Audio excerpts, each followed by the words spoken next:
الحمدللہ وکفا وسلام علی عبادہ الذین اصطفیٰ اشہد ان لا الہ الا اللہ وحدہ لا شریک لہ واشہد ان محمدا عبدہ ورسولہ صلی اللہ علیہ وآلہ وسلم اما بعد۔ ناظرین کرام، حضرت یوسف علیہ السلام کا قصہ اور آپ کے حالات کا قرآنی تذکرہ گزشتہ پروگرام میں ہم کر رہے تھے، اور گفتگو اس نہج پر آگے بڑھ رہی تھی کہ حضرت یوسف علیہ السلام عزیز مصر کے گھر ایک بہت بڑی آزمائش میں آزمائے گئے اور مبتلا کیے گئے، اور اس خاتون نے اپنے مکر میں، اپنے دام میں، جو عزیز مصر کی بیوی تھی اور جس کا نام روایات کے اندر زلیخا آتا ہے، اس نے حضرت یوسف علیہ السلام کو اپنے دام اور مکر میں پھنسانے کی کوشش کی، لیکن حضرت یوسف علیہ السلام اللہ کی توفیق سے اور اللہ تعالیٰ کی رحمت سے اپنی عظمت کردار کا ثبوت دینے میں کامیاب رہے، اور جب قمیص دیکھنے کی تجویز اس کے گھر والوں کی طرف سے پیش ہوئی تو اس قمیص کا معائنے کے بعد بھی، حالانکہ یہ تجویز غلط تھی اور ٹیکنیکلی اور تاریخ کی جو جرائم کی دنیا ہے اور جو قانون کی زبان ہے اس کے حوالے سے بھی بات درست نہیں تھی کہ جس خاتون نے الزام لگایا ہے وہ معائنہ بھی اسی شخص کا کیا جائے، حالانکہ اگر الزام لگا تھا تو معائنہ تو اس خاتون کا ہونا چاہیے تھا۔ لیکن اللہ تعالیٰ نے حضرت یوسف علیہ السلام کو بھی اس کے باوجود بھی کامیاب کرایا، اور حضرت یوسف علیہ السلام کامیاب ٹھہرے۔ اب ناظرین کرام، حضرت یوسف علیہ السلام کو تو عزیز مصر نے کہہ دیا کہ یوسف اعرض عن ھذا، زیادہ اس کا تذکرہ اور خیال نہ کرنا، زیادہ پرواہ نہ کرنا، اور اس خاتون کو تھوڑی سی ڈانٹ پلا دی کہ ان کیدکن عظیم، کہ تمہارا مکر و فریب بہت بڑا ہوتا ہے اور تم نے واقعی اپنے دام میں پھنسانے کی کوشش کی ہے، اور ساتھ یہ بھی کہہ دیا کہ اپنے گناہ کی معافی مانگنا۔ لیکن اب ظاہر ہے بات تو چھپتی نہیں تھی، عزیز مصر نے تو اپنی ذلت و رسوائی چھپانے کے لیے یہ بات کی تھی، یوسف علیہ السلام کو بھی تذکرے سے منع کر دیا، لیکن بات چلتی چلتی جو تمام زنان مصر تھیں اور جو بڑی بڑی جو آفیسرز کی بیویاں تھیں یا وزراء کی بیویاں تھیں ان کے گھروں تک پہنچ گئی، اور سب نے عزیز مصر کی بیوی کو تان ملامت شروع کر دی کہ تمہارے کردار کا کیا عالم ہے کہ تم نے اپنے گھر کے غلام اور گھر کے لڑکے سے جو ہے وہ بدنیتی کی اور بد کرداری کا ارتکاب کرنے کی کوشش کی۔ لیکن حضرت یوسف علیہ السلام اس ساری بات سے بے خبر تھے، لیکن اس خاتون کو جب یہ پتہ چلا کہ خواتین جو تمام شہر کی اور تمام مصر کی اس کو تان ملامت کر رہی ہیں، اور اسی بات پر کہ اس نے یوسف علیہ السلام کے ساتھ اس طرح کی اٹیمپٹ اور اس طرح کا ارتکاب کرنے کی کوشش کیوں کی، تو اس نے اپنی خفت مٹانے کے لیے اور لوگوں کو یعنی خواتین کو حقیقت بتانے کے لیے کہ یہ عام لڑکا نہیں ہے، اس شخص کو دیکھ کر اگر تم اپنے جذبات پہ قابو رکھ سکتی ہو تو پھر تو مجھے بھی نصیحت کرو، اور اگر ایسی کوئی بات نہیں ہے تو پھر مجھے کیوں نصیحت کرتی ہو۔ اس نے اس طرح کی کوئی پلاننگ کی، اور پلاننگ کرنے کے بعد اس نے تمام خواتین کو دعوت پہ بلایا، اور قرآن کے جو الفاظ ہیں کہ ان کو ایک ایک چھری بھی ہاتھ میں پکڑا دی، اور اس وقت حضرت یوسف علیہ السلام سے کہا کہ وہ ان خواتین کے سامنے آ جائیں، اور ان خواتین نے جو ہیں وہ اپنے ہاتھ کاٹ لیے، اور انہوں نے کہا کہ یہ تو کوئی فرشتہ ہے، یہ عام انسان نہیں ہے، اور وہ حیران رہ گئیں اور حضرت یوسف علیہ السلام کے حسن کی وجہ سے اپنے ہاتھ کاٹ بیٹھیں، اور یہ تک کہہ دیا کہ یہ تو کوئی فرشتہ ہے۔ ناظرین کرام، قرآن کا جو عمومی بیان ہے وہ تو اسی مفہوم کی عکاسی کرتا ہے جو بات میں نے عرض کی، لیکن بعض مفسرین نے اس میں ایک اور پہلو سے بھی گفتگو کی ہے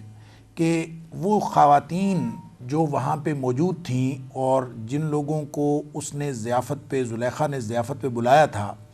وہ حضرت یوسف علیہ السلام کو پہلے سے جانتی نہ ہوں، یہ اس مصر کے اس وقت کے معاشرے کے اندر ممکن نہیں۔ یعنی قرآن کے بیان سے اور جو عام مفسرین نے اس کی وضاحت کی ہے اس سے تو یہی محسوس ہوتا ہے کہ جو مختلف خواتین مصر تھیں انہوں نے اس پر تان ملامت کی، اور اس خاتون نے اس تان ملامت کا جواب دینے کے لیے ان کو دعوت پر بلایا، ضیافت ارینج کی، اور اس ضیافت کے اندر جو ہے ان کو پھل کاٹنے کے لیے جو چھریاں دیں وہ اپنے ہاتھوں پر چلا بیٹھیں، حضرت یوسف علیہ السلام کے حسن کی تاب نہ لاتے ہوئے۔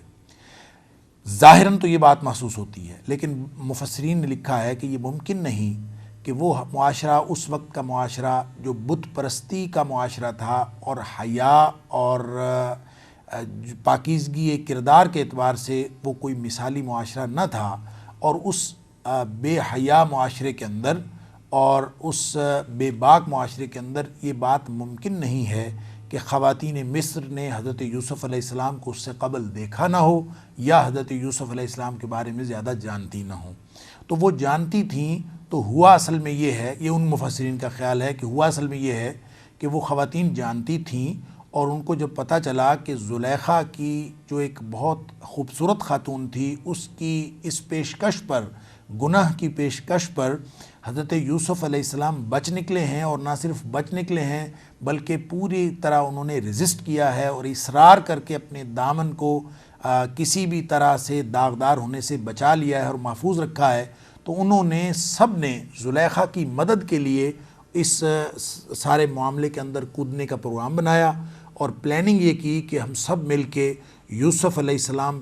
پر پریشر ڈالیں گی اور دباؤ ڈالیں گی کہ وہ زلیخا کی خواہش پوری کرے۔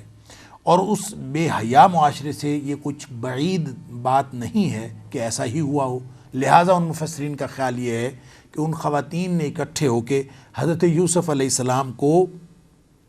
اس بات پر آمادہ کرنے کی کوشش کی کہ وہ زلیخا کی بات مان لے۔ حضرت یوسف علیہ السلام نہیں مانے تو اس پر انہوں نے خودکشی کی دھمکی دی کہ اگر تم بات نہیں مانو گے تو ہم ساری خودکشی کر لیں گی۔ اور پھر جب حضرت یوسف علیہ السلام نے ان کی دھمکی کو بھی درخور اعتنا نہیں سمجھا، تو انہوں نے بطور نشانی کے اور بطور علامت کے اپنی انگلیاں کاٹ لیں، اپنے ہاتھ کاٹ لیے اور ہاتھوں پہ چھریاں چلا لیں کہ یہ ہاتھوں پہ چھریاں اب چلائی ہیں اور اگلے مرحلے پر ہم اپنے آپ کو ہلاک کر ڈالیں گی اگر تم ہماری بات نہیں مانو گے۔ تو جب حضرت یوسف علیہ السلام ان کی دھمکیوں سے اور ان کے ہاتھ کاٹنے کے باوجود ان کی طرف راغب نہیں ہوئے، تو اس پر انہوں نے کہا حاشا للہ ان ھذا ملک کریم، کہ اس وقت وہ حیران ہو گئیں کہ یہ کوئی شخص جو ہے وہ عام نہیں ہے، ان ھذا الا ملک کریم، یہ تو کوئی عزت والا فرشتہ ہے، اس لیے کہ عام انسان اتنی ساری خواتین کا اتنا بڑا منصوبہ اور اتنی بڑی پلاننگ، اور اس پلاننگ کے ساتھ، اس منصوبہ بندی کے ساتھ گناہ کی طرف راغب کرنا، اور شہر کی وہ خواتین جو اشرافیہ سے تعلق رکھتی ہیں اور مقتدر طبقے سے تعلق رکھتی ہیں، مال و دولت، حسب نسب، حسن و جمال، ہر اعتبار سے جو اس معاشرے کی بہترین خواتین تھیں، ان خواتین کے تمام اجتماعی منصوبہ بندی کے منصوبے سے بھی، گناہ کے منصوبے سے بھی حضرت یوسف علیہ السلام پوری طرح کردار کی پاکیزگی کے ساتھ اور انتہائی بلندی کردار کے ساتھ حضرت یوسف علیہ السلام جب بچ نکلے ہیں، تو اس موقع پر انہوں نے کہا کہ کوئی بھی انسان اس طرح کے منصوبے سے بچ نہیں سکتا۔ ظاہر ہے اللہ تعالیٰ نے جن سے مخالف میں ویسے ہی کشش رکھی ہے، اور پھر اگر اتنے ساری خواتین اور اس طرح کے اتنے لمبے منصوبے، اور پتہ نہیں کتنا عرصہ لگا ہوگا کہ وہ منصوبے بناتی رہیں، لیکن جب حضرت یوسف علیہ السلام کی طرف سے انہوں نے قطعاً کسی چیز کی رغبت نہیں دیکھی اور گناہ کی طرف کوئی رغبت اور کسی طرح کا میلان نہیں دیکھا، تو اس موقع پر وہ کہنے پر مجبور ہو گئیں کہ ان ھذا الا ملک کریم، کہ یہ تو کوئی عزت والا فرشتہ ہے، یہ انسان ہو ہی نہیں سکتا۔ تو ناظرین کرام، جس طرح کی کردار کی بلندی اور کردار کی عظمت حضرت یوسف علیہ السلام کی من حیث المجموع پوری صورت کے اندر اور پورے قرآن کے اندر واضح کی گئی ہے، اس سے یہ کچھ بعید نہیں ہے بات کہ حضرت یوسف علیہ السلام کے خلاف یہ جو پلاننگ ہوئی ہے، یہ اسی طرح سے ہو جس طرح سے دوسری قسم کے مفسرین نے وضاحت کی ہے۔ بہرحال دونوں صورتوں میں حضرت یوسف علیہ السلام جب ان سارے معاملات میں اور پوری سازش سے بچ نکلے ہیں، تو اب گویا حضرت یوسف علیہ السلام اس منصوبہ بندی کو سمجھ کر اس نتیجے پہ پہنچے کہ اگر یہ حالات اسی طرح رہے تو یہ خواتین اب کوئی مزید منصوبہ بنائیں گی اور مزید پلاننگ کریں گی اور گناہ کی طرف راغب کرنے کی کوشش کریں گی، چونکہ حضرت یوسف علیہ السلام ہونے والے نبی اور آنے والے بادشاہ تھے اور انہوں نے پوری مملکت کا انتظام چلانا تھا، لہٰذا اللہ تعالیٰ نے ان کے انفرادی کردار کو محفوظ رکھا، اور حضرت یوسف علیہ السلام یہ کہنے پر مجبور ہو گئے کہ اے اللہ، اگر یہ جو منصوبہ میرے خلاف بنا رہی ہیں اور جس طرح کے معاملات میں مجھے الجھانے کی کوشش کر رہی ہیں، اس سے تو بہتر ہے کہ میں کسی جیل میں چلا جاؤں تاکہ میرے کردار کے اوپر کسی قسم کا دھبا نہ لگے۔ حضرت یوسف علیہ السلام نے یہ خواہش کی یا دعا کی، اللہ تعالیٰ نے وہ قبول فرما لی، اور حضرت یوسف علیہ السلام کو عزیز مصر نے جب یہ دیکھا کہ یہ خواتین ساری کی ساری مصر کی خواتین حضرت یوسف علیہ السلام کے پیچھے ہیں۔ ناظرین کرام، یہ بھی ایک عجیب طرفہ تماشا ہے کہ دنیا میں ایسے ایسے لوگ تاریخ میں جو ہے وہ ذکر کیے جاتے ہیں جنہوں نے خواتین کی طرف اپنی رغبت کی وجہ سے نام کمایا، اور خواتین کے ساتھ اپنے غلط اور جو بد کرداری ہے، جو غلط تعلق ہے اور باطل تعلق ہے، اس کے حوالے سے نام کمایا۔ مثال کے طور پر ایک تذکرہ آپ نے راسپوٹین کا سنا ہوگا، اور سنا ہے کہ وہ انتہائی بد کرداری کی علامت ہے، اور جس کو لوگوں نے ایک تذکرے کے طور پر جاری رکھا ہوا ہے، اور وہ بد کردار آدمی تھا۔ حضرت یوسف علیہ السلام گویا تمام تر خواتین جو اتنی رغبت رکھتی ہیں، ایک خاتون نہیں، ساری مصر کی خواتین حضرت یوسف علیہ السلام کے ساتھ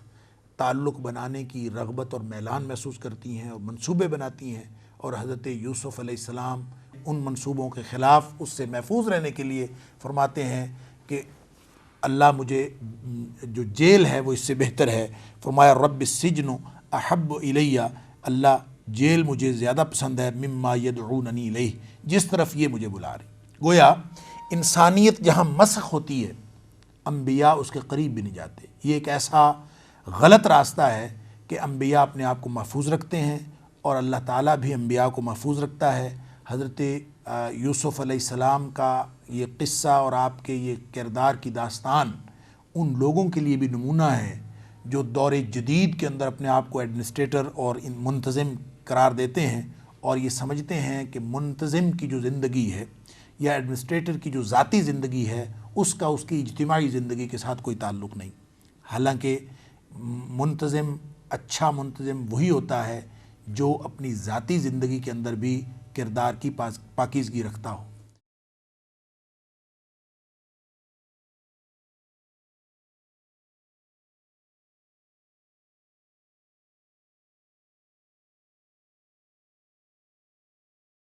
ناظرین کرام، آپ نے دیکھا ہوگا کہ دور جدید کے بڑے بڑے حکمران اپنے انفرادی کردار کی جو حالت ہے اس میں اپنی پاکیزگی تو کیا، گندگی اور بد کرداری سے کسی صورت میں محفوظ نہیں رہے، اور ان کے بڑے بڑے معاشقوں کے چرچے جو ہیں وہ لوگوں کے زبان زد عام ہوئے۔ اس کے باوجود وہ اپنے آپ کو ایڈمنسٹریٹر کہتے ہیں، اس کے باوجود وہ اپنے آپ کو امور مملکت کے لیے اہل قرار دیتے ہیں، حالانکہ امور مملکت کے لیے وہی شخص اہل ہو سکتا ہے جو انفرادی زندگی کے اندر بھی ایک پاکیزہ کردار رکھتا ہو۔ یہ بہت بڑا درس اور بہت بڑی عبرت اور نصیحت ہے حضرت یوسف علیہ السلام کے قصے۔ حضرت یوسف علیہ السلام نے جیل قبول کر لی ایسے کردار کی طرف جانے کی بجائے، اور اس کا ذرہ بھر بھی شائبہ تک آپ کے کردار میں آنے کا جو امکان تھا اس سے اپنے آپ کو محفوظ رکھنے کے لیے حضرت یوسف علیہ السلام نے جیل قبول کر لی، اور ان کو عزیز مصر نے بھی اسی بات میں غنیمت سمجھی کہ ان خواتین سے یوسف علیہ السلام کو بچانے کے لیے اور یوسف علیہ السلام کے حسن کا جو فتنہ ہے اور ان کے حسن کی وجہ سے جو خواتین فتنے میں مبتلا ہو رہی ہیں ان کو بچانے کے لیے یہی بہتر ہے کہ ان کو جیل کے اندر ڈال دیا جائے، اور ان کو جیل کے اندر ڈال دیا گیا۔ اللہ تعالیٰ فرماتا ہے فاستجاب لہ ربہ فصرف عنہ کیدہن، اللہ تعالیٰ نے یوسف علیہ السلام کی دعا قبول فرما لی اور ان کے مکر سے، ان کے منصوبے سے حضرت یوسف علیہ السلام کو بچا لیا، اور اس لیے انہ هو السمیع العلیم، وہ سننے والا اور جاننے والا ہے، اور اس کی وجہ سے حضرت یوسف علیہ السلام جیل کے اندر چلے گئے۔ اب ناظرین کرام، حضرت یوسف علیہ السلام جیل میں گئے ہیں، اندازہ فرمائیے جو کنویں میں اکیلا تھا اللہ تعالیٰ نے وہاں سے نکالا، ایک خاص عرصے تک تربیت فرمائی، اور پھر کردار کو محفوظ رکھنے کے لیے وہاں پہ جان بچائی، اور آپ کی حضرت یوسف علیہ السلام کی زندگی کو محفوظ رکھا، اور مصر میں آئے، پوری تربیت ہوئی، امور مملکت کو بھی دیکھا، انتظامات کو بھی دیکھا۔ عزیز مصر کے گھر ہر طرح سے ایک کوئی ملٹی ڈائمنشنل یعنی ہمہ جہت قسم کی تربیت پانے کے بعد اور کردار کی عظمت بھی ثابت کرنے کے بعد، بھرپور جوانی میں بھی کردار کی عظمت ثابت کرنے کے بعد، اب جیل میں چلے گئے ہیں، ایک دفعہ پھر تنہائی کا شکار ہیں اور تنہا جا کے وہاں پہ جیل کے اندر بیٹھے ہیں۔ لیکن جو مومن ہوتا ہے، جو ہونے والا نبی ہوتا ہے، جو عظمت کردار کا مالک ہوتا ہے، اس کی خوشبو ہر جگہ پھیل جاتی ہے، وہ چاہے جیل میں ہو، چاہے تنہائی میں ہو، چاہے کسی کٹیا میں بیٹھا ہو، چاہے کسی مسجد کے کونے میں بیٹھا ہو۔ حضرت یوسف علیہ السلام جب جیل کے اندر گئے ہیں تو قیدیوں نے بھی سمجھنا شروع کر دیا، ظاہر ہے ایک ایسا بلند کردار شخص جس نے نہ صرف اپنے کردار کی حفاظت کی بلکہ اپنے پورے جسم و جان کی اس طرح سے حفاظت فرمائی کہ اس کو گناہ کی طرف راغب بھی نہیں ہونے دیا، اور اللہ تعالیٰ نے اس حفاظت کے اندر حضرت یوسف علیہ السلام کی پوری گویا مدد فرمائی، اور اللہ کی نصرت، اللہ کی توفیق سے حضرت یوسف علیہ السلام یہ کردار ادا کرنے میں کامیاب رہے۔ تو اب ناظرین کرام، آپ ذرا اس نقطے کو سمجھیے کہ جو شخص انفرادی زندگی میں اس حد تک اپنے کردار کی حفاظت کرتا ہے، اللہ تعالیٰ اس کو کس طرح سے بلندی درجات اور زمین کے اندر رفعت اور عروج عطا فرماتے ہیں۔ اور پورے اس کہانی اور قصے کے اندر حضرت یوسف علیہ السلام کا جو ہر معاملے میں فطری رد عمل ہے۔ اب ناظرین کرام، آپ سوچ رہے ہوں گے کہ جس وقت تمام خواتین ایک حسن و جمال والی خاتون نہیں، اللہ کے رسول صلی اللہ علیہ وسلم نے تو خوشخبری سنائی ہے، ایک حسن و جمال والی خاتون جو حسب نسب والی ہے، وہ اگر دعوت گناہ دے اور انسان اللہ کے خوف سے اس کو انکار کر دے تو اللہ تعالیٰ اس کو اپنے عرش کے سائے کے نیچے یعنی اولیاء اللہ میں شمار کرے گا اور اپنے عرش کا سایہ قیامت کے دن نصیب فرمائے گا۔ حضرت یوسف علیہ السلام کو تو دعوت دینے والی کئی تھیں، بے شمار خواتین تھیں، پورا معاشرہ حضرت یوسف علیہ السلام کے خلاف تھا، اور حضرت یوسف علیہ السلام ان تمام لوگوں سے بچے۔ اب یہ سوچنے کی بات ہے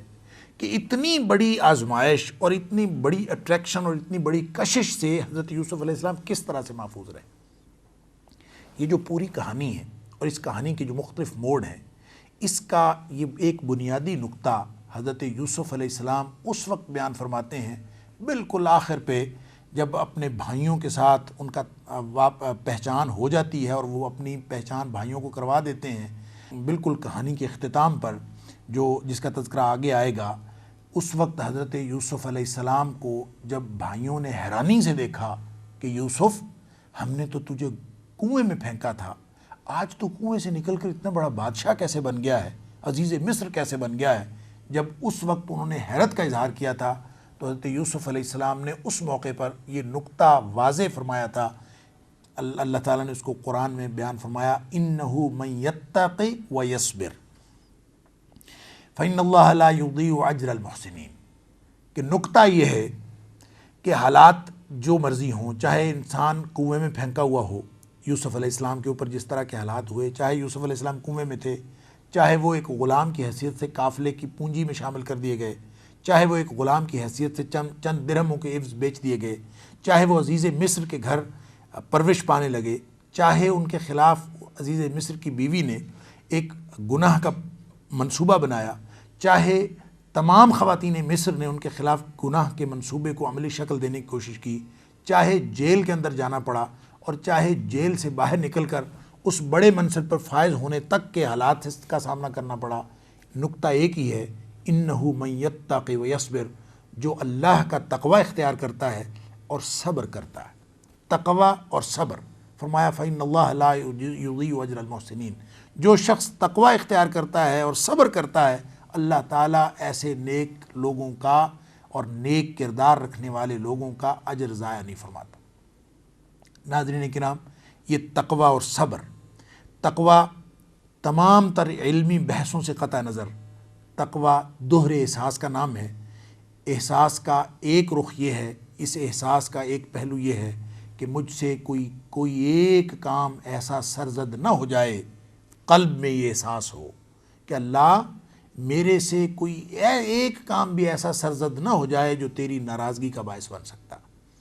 اور ایک کام بھی ایسا رہ نہ جائے جو اللہ کی خوشنودی کا باعث بن سکتا ہے۔ اس احساس کا نام ہے تقوی۔ اِنَّهُ مَن يَتَّقِ، جس کے دل میں یہ احساس ہر وقت جاگزی ہو کہ میرا اللہ ناراض نہ ہو جائے اور میری اللہ کی رضامندی کا کوئی موقع ہاتھ سے نہ جانے پائے۔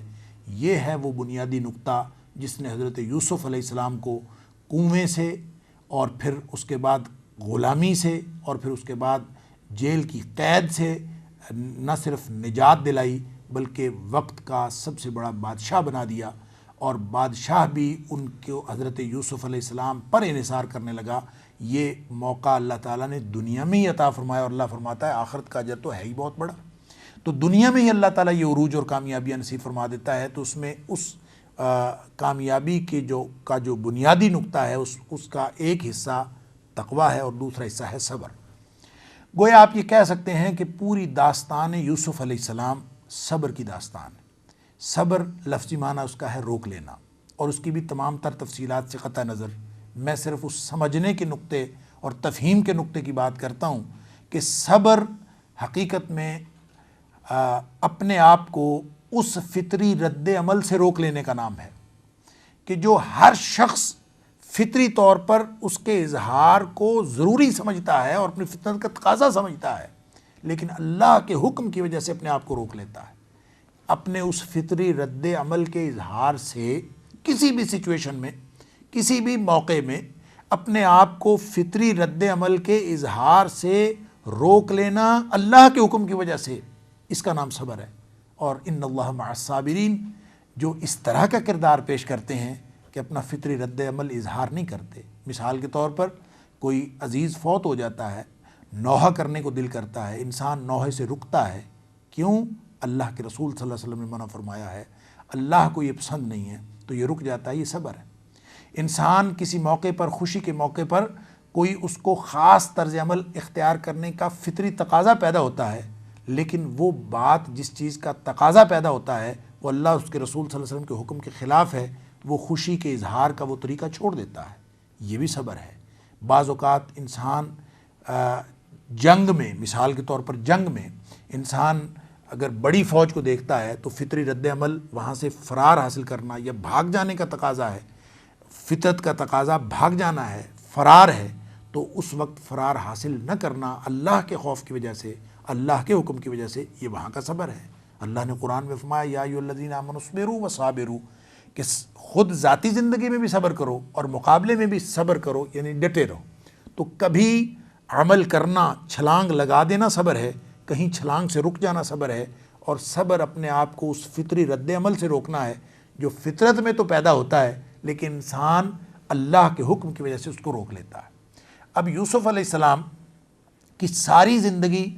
اصل میں صبر کی زندگی ہے، ساری داستان اصل میں صبر کی داستان ہے۔ کنویں میں پڑے تھے، واویلا کرتے، شور مچاتے، نہیں مچایا، صبر کیا ہے۔ جب غلام کے طور پر بیچے جا رہے ہیں تو شور مچاتے، نہیں مچایا، صبر کیا ہے۔ جب عزیز مصر کے گھر ہیں، صبر کیا ہے۔ جب عزیز مصر کی بیوی نے دام میں پھنسانے کی کوشش کی تو فطری رد عمل تو یہ تھا کہ اس کے دام میں پھنس جاتے، صبر کیا ہے، روکا ہے۔ خواتین مصر نے کوشش کی، صبر کیا ہے۔ اب جیل میں پہنچے ہیں تو وہاں بھی صبر کیا ہے۔ انہ من یتق ویصبر، جو تقوی اختیار کرے اور صبر کرے، فإن اللہ لا یضیع اجر المحسنین، اور اللہ تعالیٰ ایسے نیک و نیککاروں کا اجر ضائع نہیں کرتا۔ اور یوں ناظرین کرام، حضرت یوسف علیہ السلام اپنی زندگی میں تربیت کے مراحل سے گزرتے ہوئے اب جیل میں پہنچے ہیں۔ یہاں حضرت یوسف علیہ السلام کی تربیت کا ایک اور مرحلہ شروع ہو گیا ہے، اور کئی سال تک، جس کو قرآن نے بضع سنین کہا ہے، یعنی چند سال، اور بضع کا لفظ جو ہے وہ 3 سے 9 تک کے عدد پر بولا جاتا ہے، تو قرآن کہتا ہے کہ چند سال حضرت یوسف علیہ السلام جیل میں پڑے رہے۔ قصور کیا تھا کہ وہ اپنے کردار کی حفاظت کرنا چاہتے تھے، جرم کیا تھا کہ وہ اپنے کردار کو داغدار کرنا نہیں چاہتے تھے۔ اس جرم کی وجہ سے، پاکیزگی کردار اور عظمت کردار کے جرم میں، اب حضرت یوسف علیہ السلام چند سالوں کے لیے جیل میں ہیں۔ ناظرین کرام، پروگرام کا وقت ختم ہوا چاہتا ہے، انشاءاللہ یہیں سے گفتگو کا آغاز کریں گے۔ اگلے پروگرام تک کے لیے اجازت دیجیے۔ اللہ حافظ۔ السلام علیکم ورحمۃ اللہ وبرکاتہ۔